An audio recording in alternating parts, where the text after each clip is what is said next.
Kinsa man ninyo karon ang dili gyud makapanguros sud sa 24 oras. Nabakhay Katoliko gawas sa mga gagmayng bata na dili gyud niya magamit ang pagpanguros sud sa 24 oras nga gihatag sa Dios kanato matag adlaw.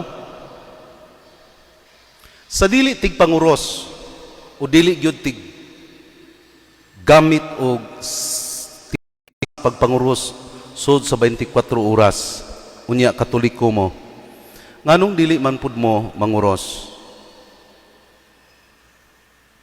Sa tigpanguros nga mga Katoliko, nganong manguros man pud mo?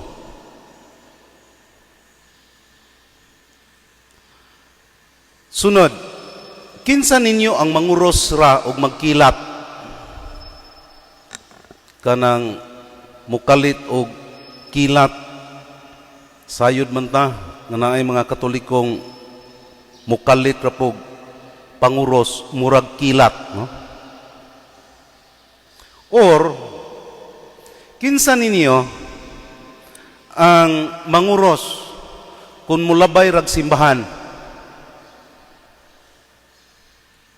Ang pangutana, nganong aduna may ubang mga Katoliko na bisag 24 oras ang gihatag sa Ginoo sa matag adlaw, di jud ka panguros? Or nganong aduna may mga Katoliko nga manguros lag kilatan? Or nganong adunay mga Katoliko nga manguros ra og mulabay og simbahan bisag drive og gabalhabal? Mga binati ko mga igsuon, posible baya nga daghang mga Katoliko nga naminaw nako karon wa masayod kung nganong manguros, mao tingali ning nilugdangan nga nay ubang mga Katoliko nga bisag mga Katolikong dagko ug ana sa atubangan sa daghang mga tao mauwaw, no? Nganong mauwaw? Nganong nakabantay tag mauwaw? Kaya ako jung timbang-timbang kung magkaon kog restaurant sa unas normal pa ang kinabuhi. Adyo lang magsa 50 ka tawo sud sa restaurant, adyo lang magnaay 5 anang di Katoliko. Pero sa atong ikadungag pangaon, tagsarjamo ang mga tao nga manguros. Kung mag-eksperimento ta, murag dili mga Katoliko nang nangaon sud sa restaurant. Mga minati kong maigsuon.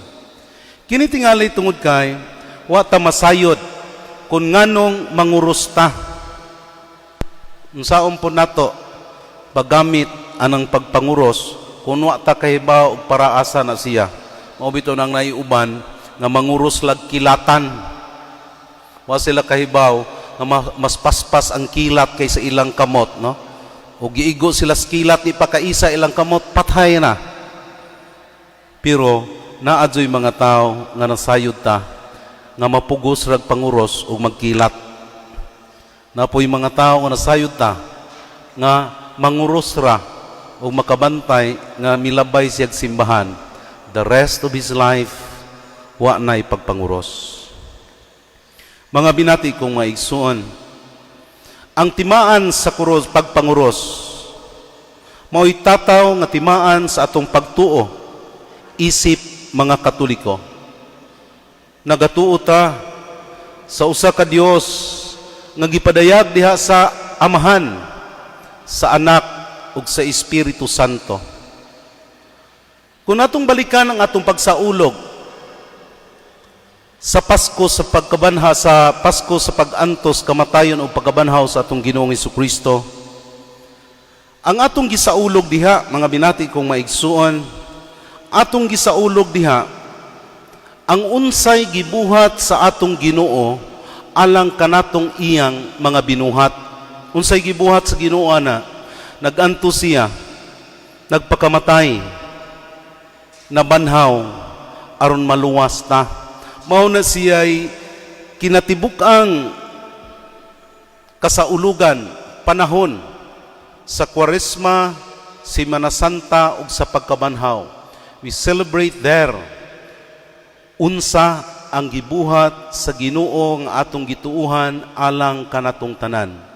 Din kita iyang giluwas pinaagi sa iyang pagpasakit, pagkamatay, ug sa iyang pagkabanhaw. That is our celebration during Lent, Holy Week, and Resurrection. Today, as we celebrate Trinity Sunday, the celebration is different. Totally different. Wa na ta karon magsaulog kung unsa ang gibuhat sa Ginoo natong iyang mga pinangga, kundili nagsaulog ta karon kung kinsa ang Ginoo nga atong gituuhan. Akong balikon ha.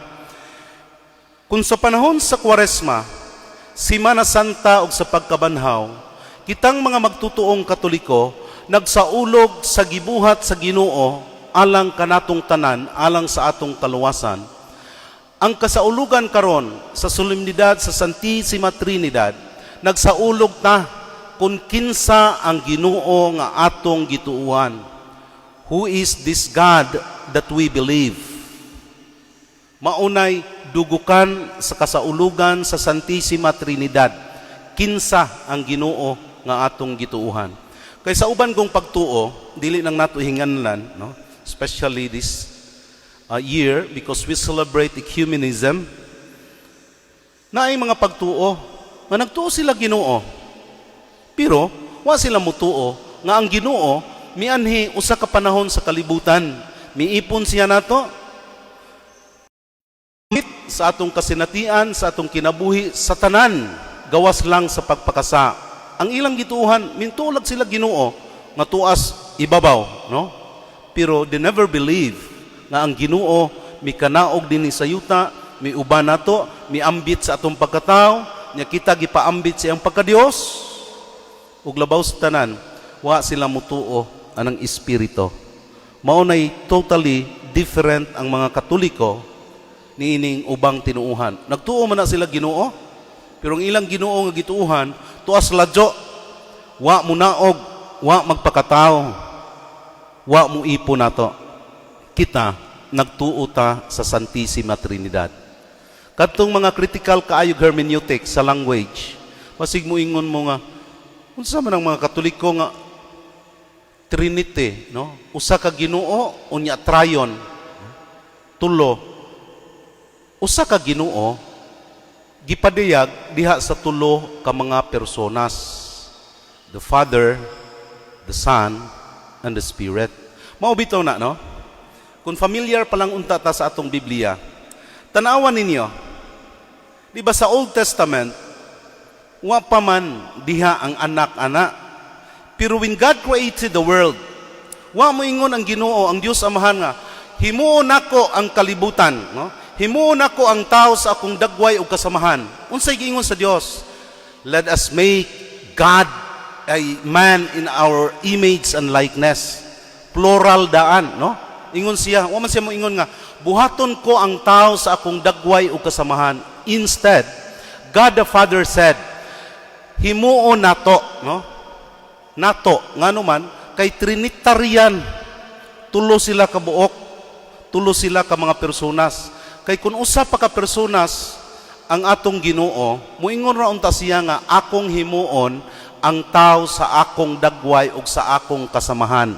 I will make man in my image and likeness. But no, when you go to Genesis, God said, let us make man in our image and likeness. In our, no? Let us, in our. No? So atong himuon ang tao sa atong dagway ug kasamahan. Didto pa lang sa daang kasabutan, gipadayag na sa Ginoo ang iyang tulo ka mga personas. Kay kun usa pa ang persona sa atong Dios nga gituuhan, muingon unta ang Ginoo sa Genesis nga akong buhaton ang tao sa akong dagway ug kasamahan. But that is not the words utilized by Genesis. It is said in Genesis, let us make man in our image and our likeness. Therefore, are many. They are trio. No? Trio ang persons sa Blessed Trinity. And this trio of persons in the Blessed Trinity is bound by love. Gibugkos ni sila sa ilang gugma. Gihiusa ni sila sa ilang gugma. Mao bitaw ng trinity, no? Trinity. Tri is tulo. Ang niti comes from the word unity, no? Tulo gihiusa, no? Maunang Trinity. Tri, tulo, ug unity, usa. That is why the doctrine of the Blessed Trinity. Akong giingon, na kining tulo ka mga personas sa Santissima Trinidad, gibugkos o gihiusa sa paghigugma. Kita, isip minugna sa dagway o kasamahan sa atong Dios sa Santissima Trinidad, gidapit pod sa pag-ambit sa matang sa kalambigitan nga gihimo sa Santissima Trinidad. The relationship of love, my dear friends. We are also called to relate to each other with love. Ang ato untang pagpakiglambigit sa uban, kanunay untang bugkuson sa gugma, kay kining Santissima Trinidad, it is a trio of lovers, mga binati kong maigsuon. Importante kaayo ni siya, kay maog yun ni siya ang dagway sa kalambigitan sa anak ug sa Espiritu Santo, gibugkos sa gugma. Mga binati kong maigsuon, gugma is very important. How many writers I read, ingon sila, paminaw mo?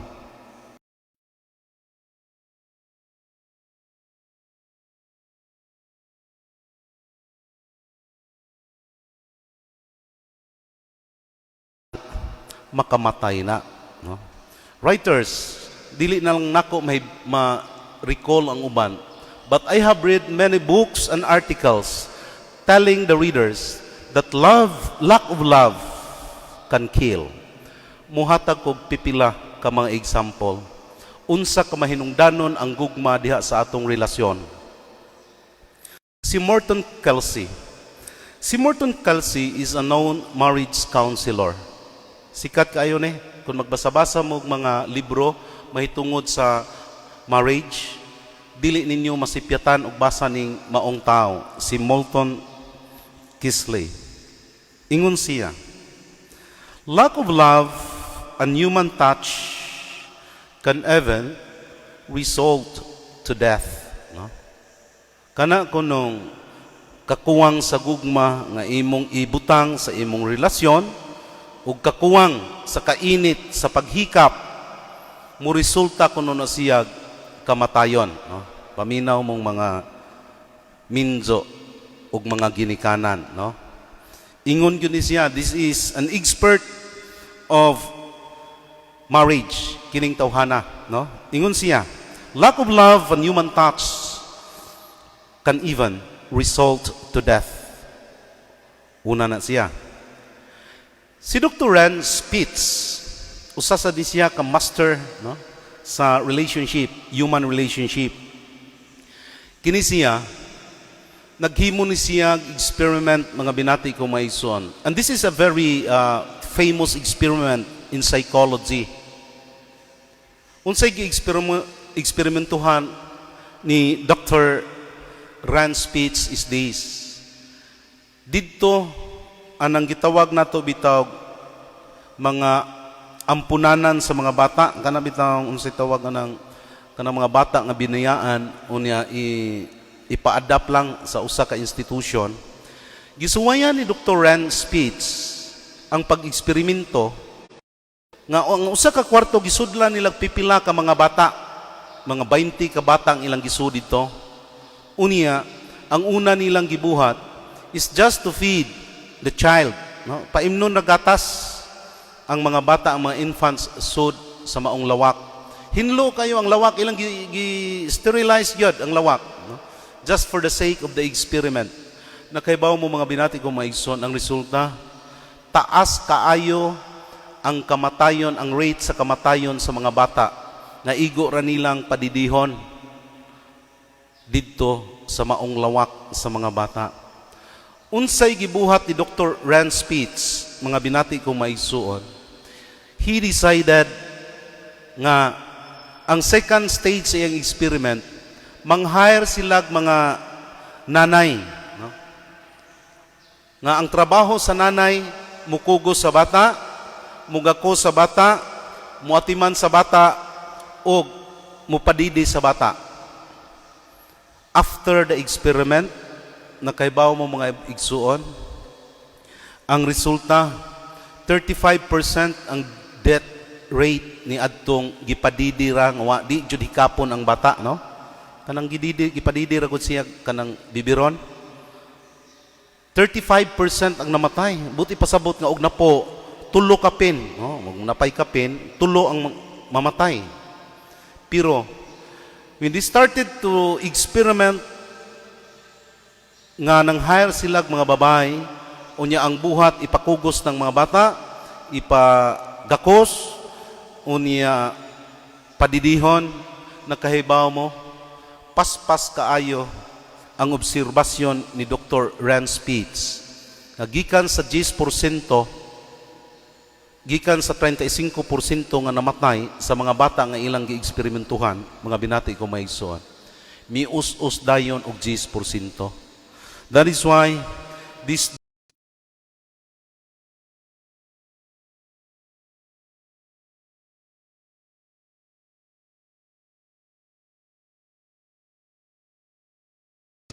and of course, the opposite is true.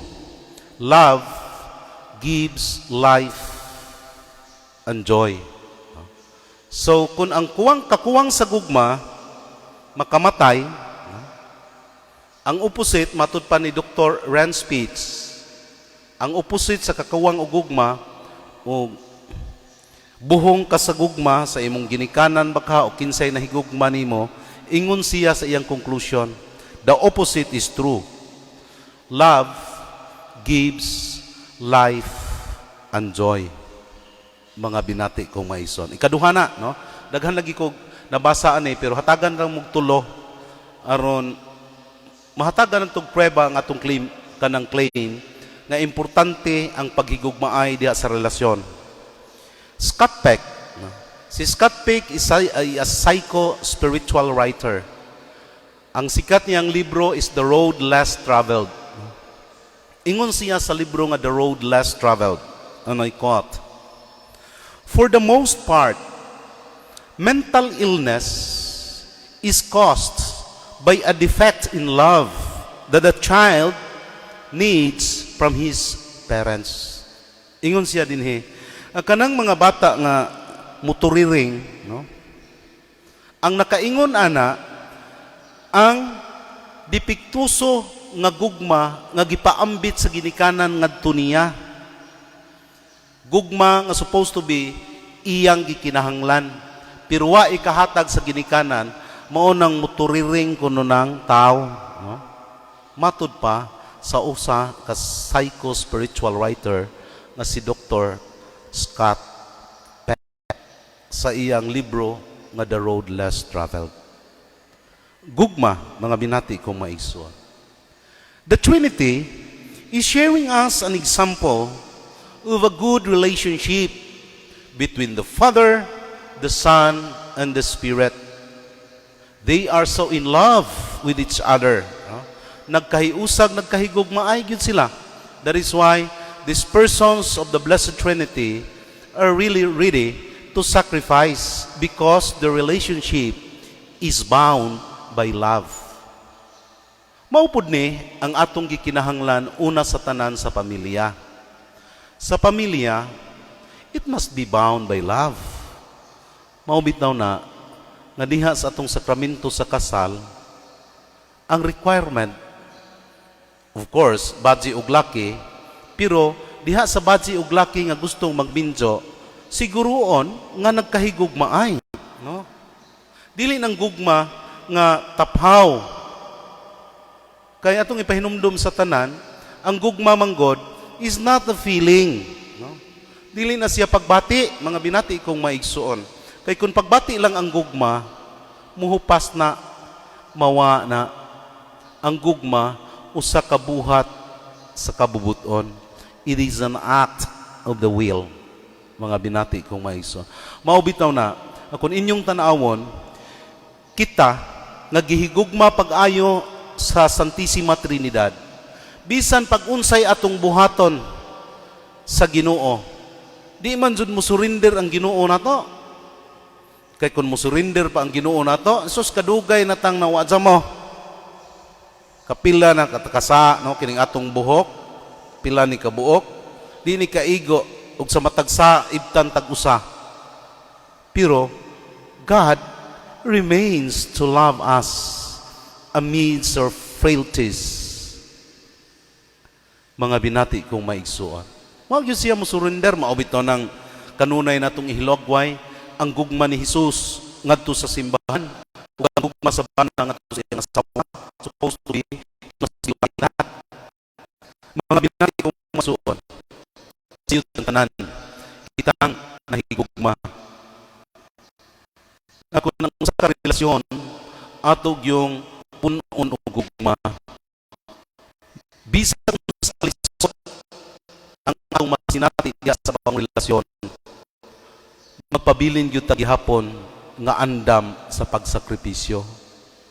Kini kanunay natong masinati o maobserbahan sa gugma sa ginikanan ngadto sa ilang mga anak. Maubitaw na God is a father, no?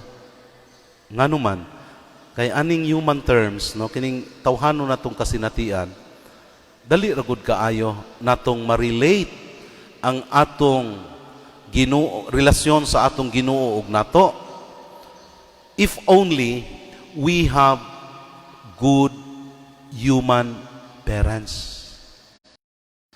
Nganong atong gibutangan ig adjective, no? Nga good, dili mo gutan ng parents good, no? Naman ko po yung mga parents, bisag unsa ka parents sila, mga irresponsible, no? Unahon nila ang ilang gikinahanglan.